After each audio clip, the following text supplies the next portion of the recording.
Welcome to Rizvi's e-learning channel.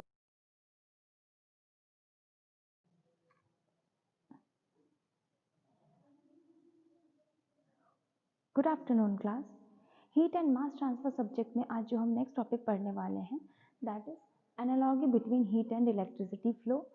Heat और electricity flow के बारे में पढ़ने से पहले हम ये जानते हैं कि हीट और इलेक्ट्रिसिटी है क्या। तो हीट और इलेक्ट्रिसिटी दोनों ही डिफरेंट फॉर्म्स ऑफ एनर्जीज हैं। डिफरेंट डिफरेंट पर्पस के लिए इनका हम यूज़ करते हैं। कहीं पर इनका यूज़ डायरेक्ट एप्लीकेशन के तौर पर होता है और कहीं पर इनका कन्वर्जन होता है, तब इनका यूटिलाइजेशन होता है। जब हम किसी चीज़ में डायरेक्ट हीट अप्लाई करते हैं, जैसे कि किसी चीज़ को बॉईल करना हुआ या फिर किसी चीज़ को जलाना हुआ, तो वहाँ पर हम हीट का डायरेक्ट एप्लीकेशन यूज़ करते हैं।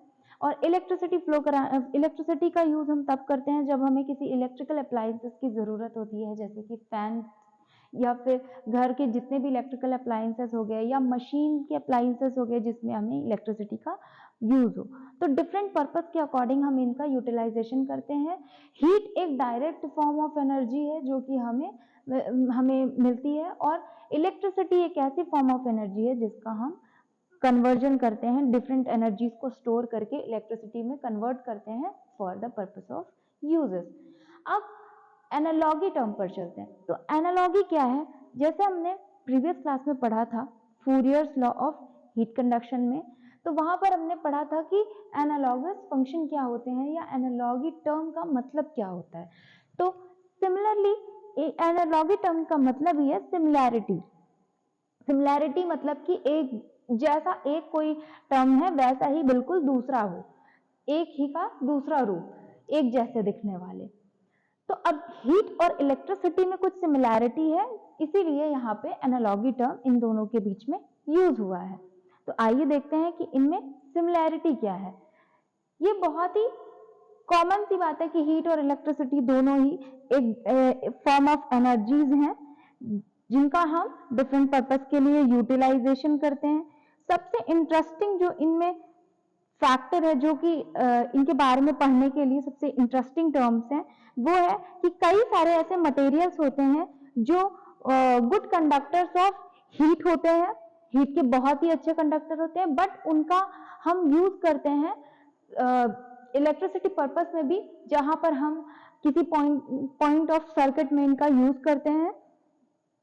जब हीट फ्लो करती है तो वो बिल्कुल, उसमें सिमिलैरिटी यह है कि वो ऐसे हीट का फ्लो ऐसा होता है जैसे कि करंट का फ्लो होता है। हीट के फ्लो से हमेशा टेम्परेचर डिफरेंस क्रिएट होता है, और इलेक्ट्रिसिटी के या करंट के फ्लो से क्या होता है, पोटेंशियल डिफरेंस क्रिएट हो जाता है। तो सबसे पहली सिमिलैरिटी ही इनकी यही है कि हीट हमेशा हाई टेम्परेचर से लो टेम्परेचर पर फ्लो करती है, और इलेक्ट्रिसिटी हाई पोटेंशियल से लो पोटेंशियल पर फ्लो करती है।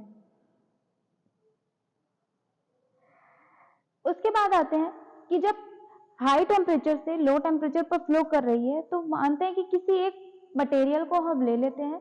उस मटेरियल की जो आउटर सरफेस होगी, किसी बाहर की तरफ से आप हीट के एप्लीकेशन दोगे तो बाहर की जो सरफेस होगी, उसकी आउटर सरफेस, वो गर्म होनी शुरू हो जाएगी, बट जो उसकी इनर सरफेस होगी या उसका दूसरा साइड होगा, सेकेंड हाफ पार्ट, वो कोल्ड सरफेस का काम करेगा।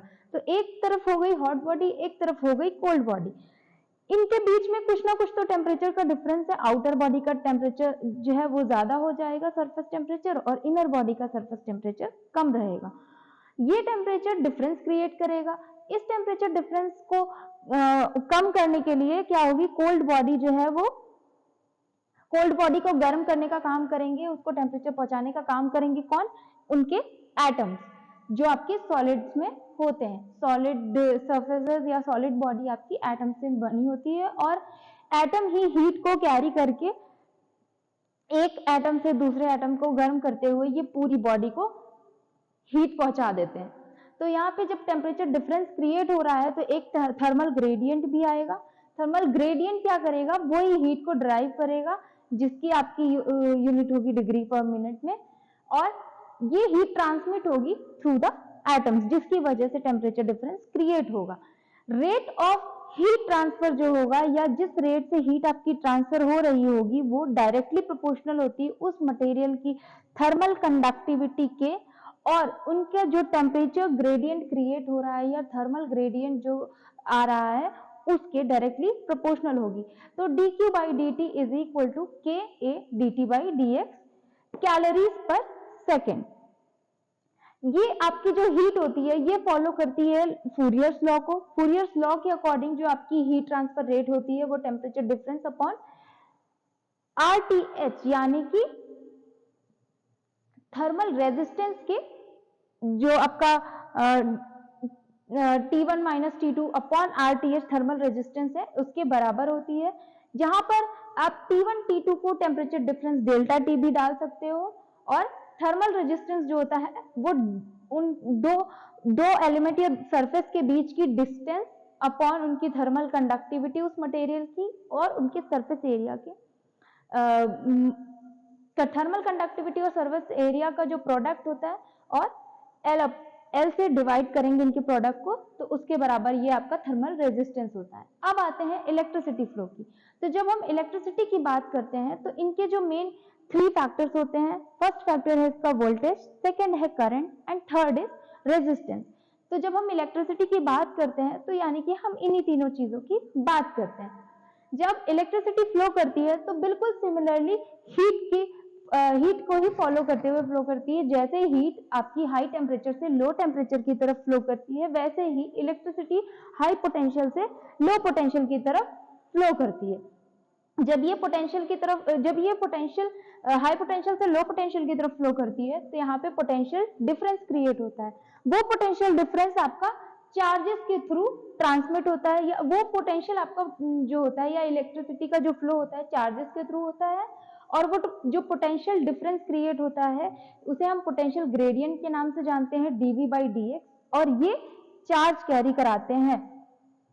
उसके बाद आता है आपका कि जो चार्ज ट्रांसफर होता है यहाँ पे वो डायरेक्टली प्रोपोर्शनल होता है T के। T क्या है? T आपका है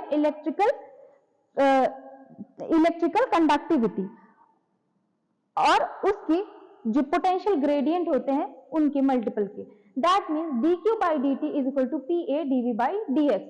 ये फॉलो करता है ओम्स लॉ को। ओम्स लॉ कहता है I इज इक्वल टू जो पोटेंशियल डिफरेंस है आपका V1 माइनस V2 जिसे हम डेल्टा V भी कहते हैं, और RE क्या है? ये आपका इलेक्ट्रिकल रेजिस्टेंस है। तो ये इलेक्ट्रिकल रेजिस्टेंस के बराबर होता है। अब आप यहाँ से देख सकते हैं कि जो ओम्स लॉ है आपका वो ओम्स लॉ सिमिलर है फूरियर्स लॉ के हीट कंडक्शन के। तो यहाँ पे जो I है एनालॉगस फंक्शन है Q का, या Q एनालॉगस फंक्शन है I का। Temperature difference delta T analogous function है डेल्टा V का, और थर्मल रेजिस्टेंस एनालॉगस फंक्शन है इलेक्ट्रिकल रेजिस्टेंस का। तो जो आपके लॉज जिन टर्म्स के लॉज, उनकी थर्मल कंडीशंस, उनके एप्लीकेशन सिमिलर हो जाएं वहां पर एनालॉगस टर्म्स यूज होता है, और इसीलिए इनके बीच की एनालॉगी सिमिलर है, या इनके बीच में सिमिलैरिटी है जिसको हम पढ़ते हैं। आज के लिए बस इतना ही। Thank you class. Welcome to Rizvi's e-learning channel.